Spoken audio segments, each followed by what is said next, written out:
नमः। ॐ देवी कालरात्रे नमः। ॐ देवी कालरात्रे नमः। ॐ देवी कालरात्रे नमः। ॐ देवी कालरात्रे नमः। ॐ देवी कालरात्रे नमः। ॐ देवी कालरात्रे नमः। ॐ देवी कालरात्रे नमः। ॐ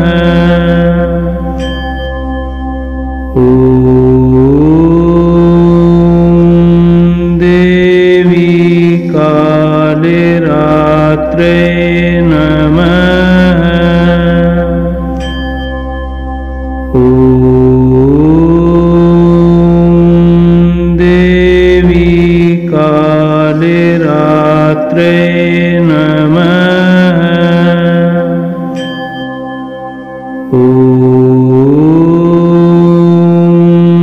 देवी कालरात्रे नमः। ॐ